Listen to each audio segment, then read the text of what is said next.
the show that stuffs the stats like Nick Batum. Today we're talking Memphis Grizzlies, an up-and-coming team. Actually, they've been around for a while, but probably looking like a contender this year. Phil, these guys have a solid core. You know, they're kind of in their mid to late 20s. Zebo's 32, 33. I want to first talk about the trade that brought Jeff Green to the squad last week. What do you think of Chris Wallace bringing him in? I think it makes tons of sense. I think it adds youth, which they needed, a little bit of wing athleticism and some wing size. Now, I know Tayshaun Prince had some wing size, but he was getting a little bit long in the tooth.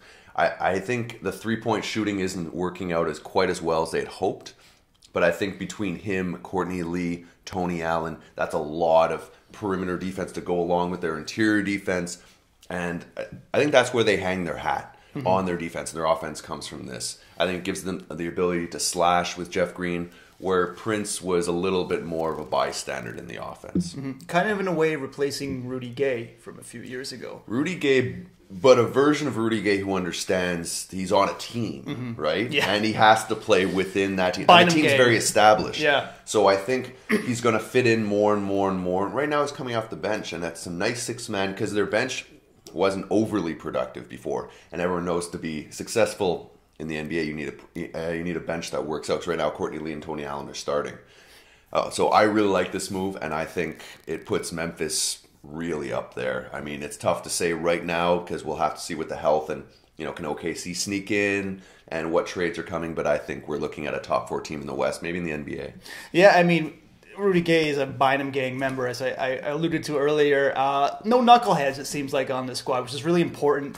And this team, the heart and soul of this team is Marc Gasol. I have to point out this one thing we mentioned early on in the season, kind of a running motif, is the World Cup effect. And I think, he came into the league this year.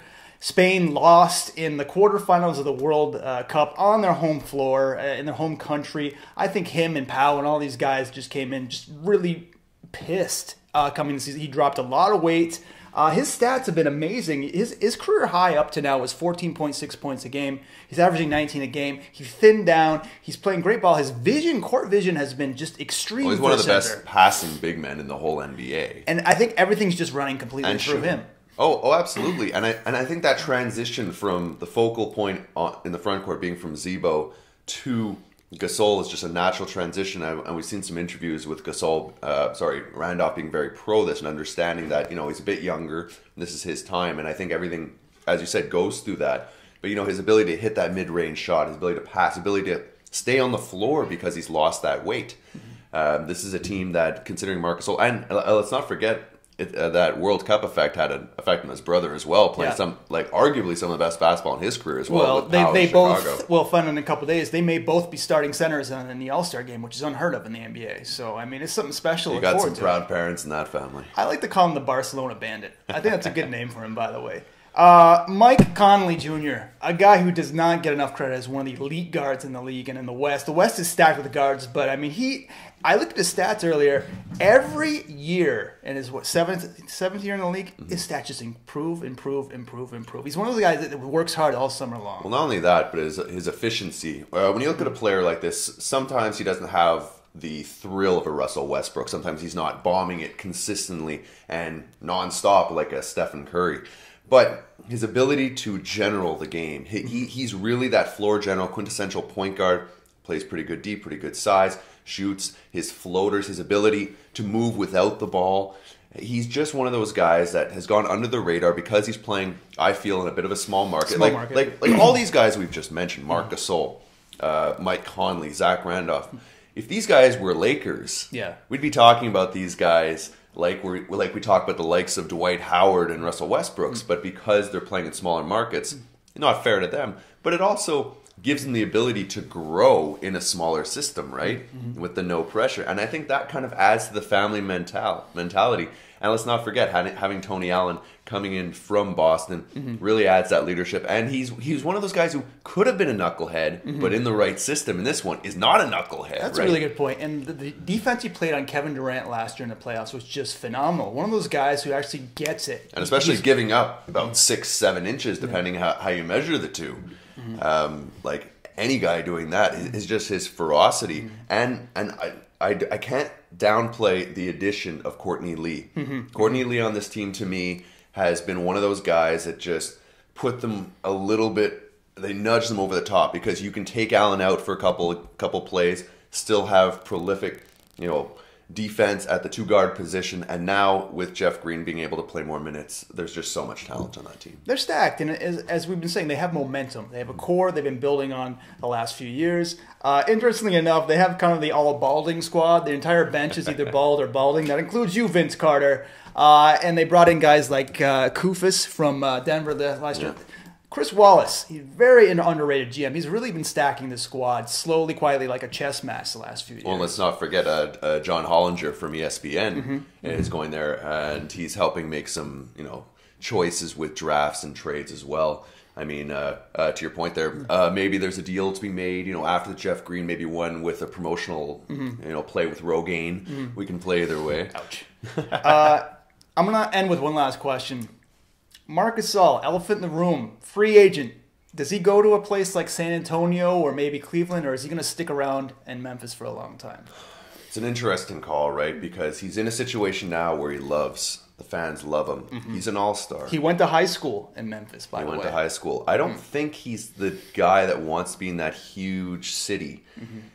But you know what? I think he stays only because this team has a championship window. Could be closing with Randolph getting a bit older, but there's no guarantee you go to any of those teams you're going to win. I mean, if he was in a situation now where they weren't winning, I would agree with you 100%. But because they are winning and the grass isn't always greener, I think he stays. Well, I agree to that point, and the fact that Mike Conley and Zebo, I think we're both at his wedding in Barcelona this summer. The one thing that, if I was a player, like, heck yeah, I want to play for the Spurs. I want to play for Popovich, be with Kawhi. Are you going to take that discount, though? No, but the thing is kind of a litmus test for me. Powell had the opportunity to play for the Spurs this summer, and he turned them down to go to Chicago. So I have a feeling that Powell is going to advise him, you know what, stick to your guns and stick in Memphis. Be one of those guys like Dirk, who stayed with the team for your entire life. No, I think that makes a lot of sense. I mean, your Cleveland argument's a bit interesting, but obviously there's a big salary cap issue there. They're having to deal with re-signing too many players at this point. LeBron, Love, Tristan Thompson. And they just brought on Mozgov's making a bit of money, so it would have to be a sign and trade. So I don't see that happening. I think it's going to be a Grizz for years to come, and I'm happy that we can kind of transition this view of the big man tandem from our Sharif Abdul-Rahim Bryant Big Country Reeves to the new Zach Randolph. Vancouver. Zebo and Marc Gasol, who has to be considered one of the best 4-5 tandems in the league. Yeah, so Memphis is on the up and up. It's been this slow build for them the last few years. They were in the Western Conference Finals, 2 years ago? I think they will be back in the Western Conference Finals and maybe the Finals this year. I have to agree with you. Yeah. So looking forward to more from Memphis, Pau Gasol and the gang, the Barcelona Bandits. And Phil, anything else you want to mention before we wrap up? Well, we've been jumping into some more off the wires and filling the trades as things come by. Obviously, we're not trying to bring you any of these like halvesy stories, so we'll bring you some good ones there. But look forward to those. Have some new ways of bringing it your way, new formatting ways. And please, as always, leave us some comments on any of our social networks for any of the site ideas we've been talking about. So please visit hoopslounge.com. And if there are any features you like to see, any things you like or dislike, please let us know, because we do want to bring this for you guys, the fans. All right. Catch you next time in the lounge. See ya.